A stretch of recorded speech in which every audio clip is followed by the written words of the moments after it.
வணக்கம். இந்த வீடியோவில் என்ன பார்க்க போறோம்னு பார்த்தீங்கன்னா, Indian penal code CRPC evidence ஆக்டை பற்றி தான் பார்க்க போகிறோம். பழைய பேருக்கும் புது பேருக்கும் உள்ள வித்தியாசம் தான் பார்க்க போகிறோம்.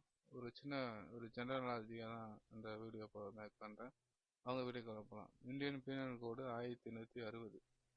இதை தமிழில் பார்த்தீங்கன்னா இந்திய தண்டனை சட்டம் 1870, ஆங்கிலத்தில் இந்தியன் பீனல் கோடு 1870, ஹிந்தியில் பாரதிய டன் சங்கீதா 1860. புதிய பேர் பற்றி பார்த்தீங்கன்னா இந்திய நீதித்துறை சட்டம் 2024, இந்தியன் ஜுடிஷியல் கோடு 2024, பாரதிய நியா சங்கீதா 2024. இது வந்து பார்த்தீங்கன்னா it was replaced and replaced by Bharatiya நியா Sangeetha in December 2023, which come to into effect 1st July 2024 வந்து செயல்படுத்தப்படும். அடுத்தது பார்த்தீங்கன்னா இந்தியன் கிரிமினல் ப்ரொசீஜர் கோடு 1973.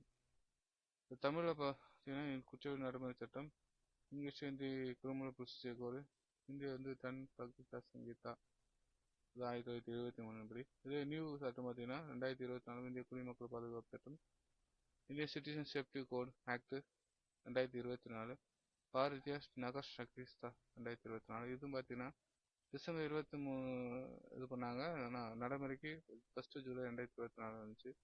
அதை பார்த்து எவிடன்ஸ் ஆக்ட் பார்த்தீங்கன்னா இந்திய சாட்சிய சட்டம், இங்கிலீஷில் the code of Indian evidence act, Bharatiya நைஜ அத்தியானம் 1872.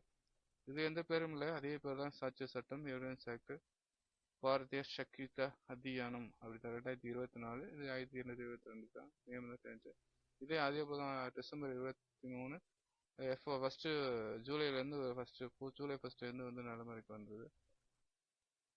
இதை பார்த்தீங்கன்னா கரண்ட் பேர் பிஎன்எஸ் ஆக்ட், பிஎன்எஸ்எஸ், பிஎஸ்எஸ் அப்படின்னு கூப்பிட்றாங்க. பழைய பேர் ஐபிஎஸ்சிக்கு சிஆர்பிசி எவிடன்ஸ் ஆக்ட் பேர் பிஎன்எஸ், பிஎன்எஸ்எஸ், பிஎஸ்ஏ. அதாவது பழைய சிவில் ஐபிஎஸ்சி பார்த்தீங்கன்னா பிஎன்எஸ்எஸ் பாரதிய நியா சங்கீதா, சிஆர்பிசி வந்து பிஎன்எஸ்எஸ் பாரதிய நகரிக சட்டச்சியான, எவிடன்ஸ் ஆக்ட் வந்து பார்த்தீங்கன்னா பாரதிய சக்தித்த அதிகானம் அப்படின்னு சொல்லிட்டு இருக்கு.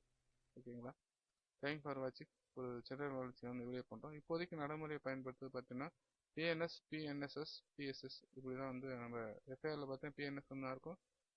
கோர்ட்டில் தாக்கல் பண்ணுற பிடிஷன் வந்து பிஎன்எஸ்எஸ், எவிடன்ஸ் இருக்கும் பிஎஸ்எஸ்ன்னு எடுக்கிறாங்க. ஓகேங்களா? தேங்க் ஃபார் வாட்சிங். நன்றி, வணக்கம்.